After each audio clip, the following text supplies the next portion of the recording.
Olá, amigos e amigas que acompanham o canal do Luiz Ademar, forte abraço a todos. Estou aqui para a gente falar do São Paulo. O que acontece com o São Paulo? Campeão paulista, caiu, tá livre no brasileiro? Esquisito. Vamos debater, vamos conversar, vamos trocar ideia e conto principalmente com vocês, hein? Entre no meu canal, faça sua inscrição, ative o sininho a cada novo vídeo. Se você curtir Série B, Série C, Série D do Campeonato Brasileiro, tem programas ao vivo, jogos ao vivo, enfim.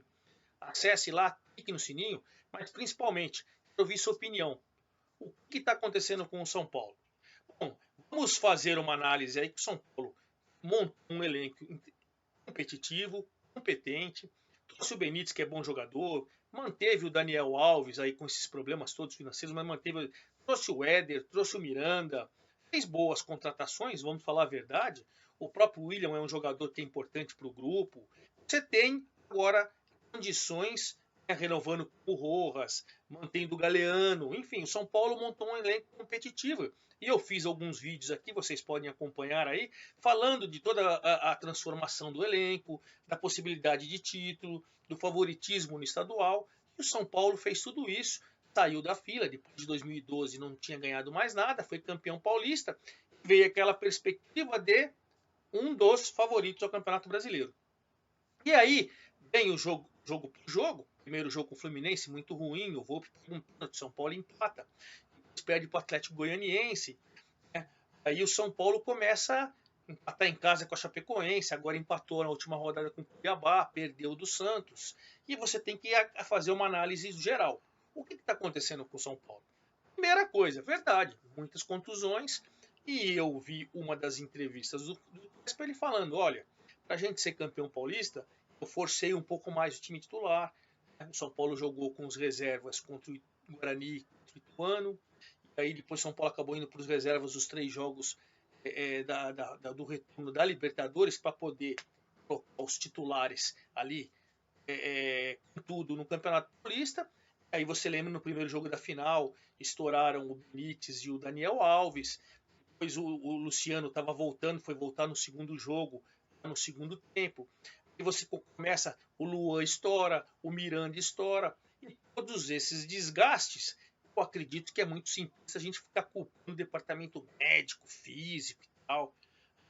Acho que é muito mais pertinente, eu falo, acho, não falo de ter certeza, porque eu não sou entendido em medicina, mas o que o Crespo fala, o que eu vi o Muricy falando e tal, é que os caras foram forçando, foram jogando, muitos deles, assim, tudo na faixa dos 30 anos, aí o desgaste acabou acontecendo. O desgaste acabou acontecendo até pela exigência. Vamos lembrar, a temporada do ano passado terminou em fevereiro desse ano. Uma semana depois começou a temporada desse ano.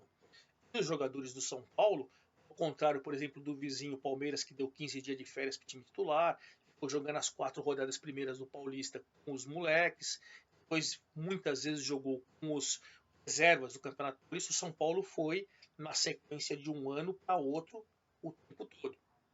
Então, acredito eu que tem uma justificativa o desgaste excessivo até da musculatura. Não culpo ninguém.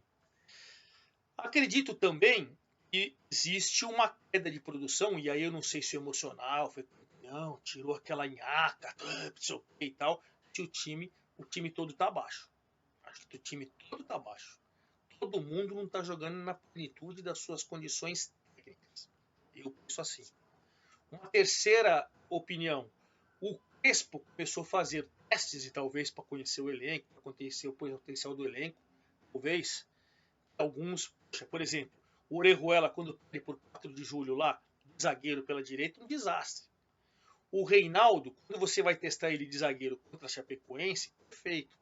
Chapecoense vem para se defender, vamos fazer um time mais ofensivo. Teve a infelicidade da expulsão do Rodrigo Nestor, que eu entendi que foi injusta. Aí você está fazendo um teste com um time teoricamente muito mais fraco. Quando você vai jogar com o Reinaldo de zagueiro na Vila Belmiro contra um Santos que é um time igual, acho que aí é um exagero, um erro totalmente de estratégia. Você vai jogar com o Cuiabá em casa, como foi o 2-2, com 3 zagueiros, sabendo que nitidamente o time vem jogar do meio atrás, como fez, deixou o Elton ali e ficava nos contra-ataques, você poderia até ter colocado de repente o Rodrigo Nestor, né? de primeiro ali e dois zagueiros, ou até o próprio Diego, né? O Diego Costa, ele foi campeão da Copinha jogando de volante. Você podia colocar dois zagueiros e o Diego aqui, protegendo um pouco mais, sem precisar dos três zagueiros, punha ele de volante. O Lisieiro, primeiro volante, é o Tietê do Fernando Diniz do ano passado. Não dá. Não dá combate a ninguém. Veja o primeiro gol do Gava, do Cuiabá, ele que chega atrasado no chute do Gava. Não tem aquele cara que é o Luan. Poderia ser o William, que está machucado também. Poderia ser o Rodrigo Nestor. Veja que lá contra o Santos, São Paulo ficou vulnerável na frente, foi mantido Sara com o Lisieiro de primeiro. De primeiro. O São Paulo perde pegada. E a gente percebe, por exemplo, um Éder, sem jogar desde o ano passado e tal, vem jogando, estourou também fisicamente, está voltando. Chega no segundo tempo, ele prega. Entendi também, e aí eu quero ouvir vocês, que não tem sentido você colocar Pablo e Vitor Bueno no mesmo time. São Paulo jogou com 9. No segundo tempo, São Paulo, depois que entrou o Pablo, já tinha entrado o Vitor Bueno, São Paulo entrou com 9. Eu contei, estava trabalhando com o pessoal da China no campo, no jogo, o São Paulo teve 7 grandes oportunidades no primeiro tempo e fez 2 gols. O Cuiabá teve 2 e fez 2 gols. Então você vê que o São Paulo criou e finalizou bastante, mas ficou exposto. Ficou exposto. E no segundo tempo, quando você coloca o Vitor Bueno, teve até uma bola do Vitor Bueno na trave, mas você já dá uma travada, porque Vitor Bueno e Éder, característica totalmente diferente. O Crespo está tentando fazer ele centroavante. Quando coloca Vitor Bueno e Pablo, é um desastre. E aí o Rojas, que também tá mal, foi entrar e tentar dribles, alguma coisa, entrou às 40 do segundo tempo. Aí é tarde. Então acredito também que está errando um pouco a mão o Crespo. Talvez seja um processo de aprendizado. Tá vendo algumas coisas, está querendo ver algumas situações, está querendo abandonar os 3 zagueiros, mas sem abandonar com um lateral que marque e tenta sair, sei lá. Né? Que no caso é o Léo, quando você tem o Arboleda e o Miranda. Não sei, pode ser que ele esteja querendo repetir. E entendo também que insistir, principalmente no Morumbi, com um time fraco, com 3 zagueiros, não é inteligente. Não é inteligente. Precisa mudar, precisa mesclar, precisa ter nova variação de jogo. Não é inteligente. Então, algumas situações que o São Paulo tem que repensar. Você, 6 jogos, uma vitória, ter 3 pontos em 18 é campanha de rebaixado. Eu não acredito, em hipótese nenhuma, que o São Paulo vai brigar contra o rebaixamento. Não acredito. Mas também já não acredito mais em título brasileiro. Ontem eu escrevi no Twitter e me perguntaram, já, Ademar? É. Que a gente está pensando agora, final de junho, segundo semestre de junho. A partir de julho, quando as quartas-feiras forem de Copa do Brasil ou de Libertadores, você acha, vou pegar um exemplo, São Paulo vai jogar esse final de semana com o Ceará lá em Fortaleza, né? Você acha que se o São Paulo tivesse na quarta-feira um jogo de Copa do Brasil e na outra quarta um de Libertadores, ele ia levar a força máxima para Fortaleza? Não ia preservar principalmente um Benítez, que é importante, um Daniel Alves, que vai estar nas Olimpíadas, mas eu estou falando num contexto geral. Ué, você vai tirar. Senão você vai arrebentar. Esses caras vão arrebentar. Esses caras estão na segunda temporada sem férias.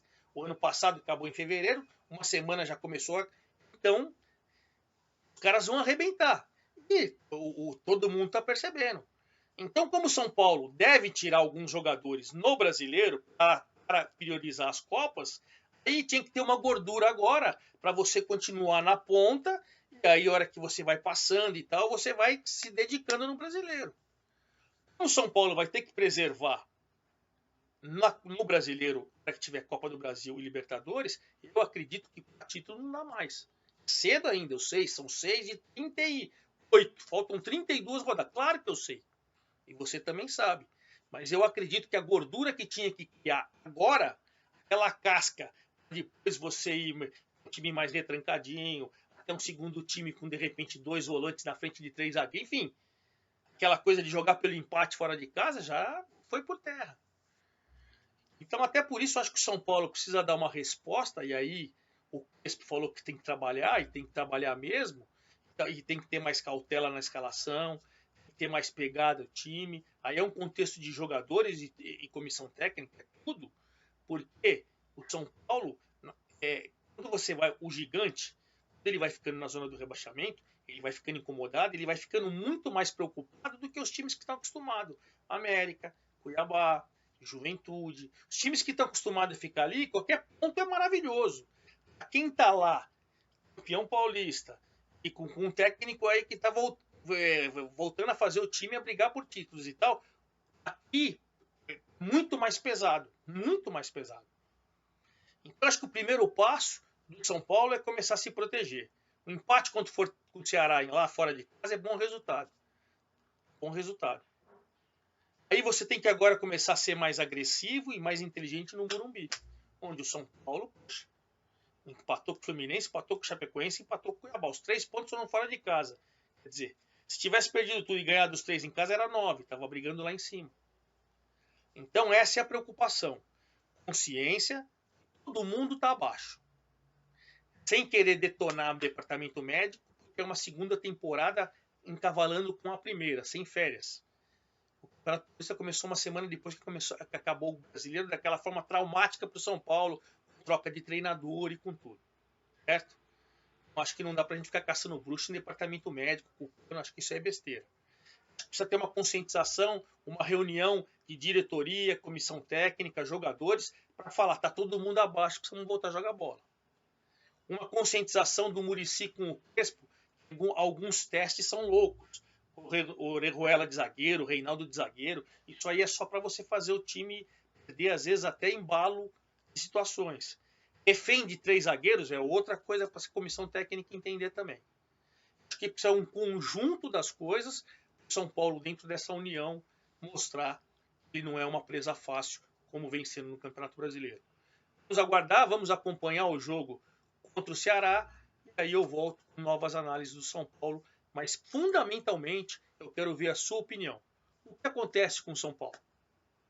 Forte abraço a todos, com vocês, hein? Faça sua inscrição no canal do Luiz Ademar, jogue no grupo dos São Paulinos, quero ouvir a opinião dos São Paulinos, o que está acontecendo com o São Paulo. Dá para explicar? Vamos tentar. Um abraço e até a próxima.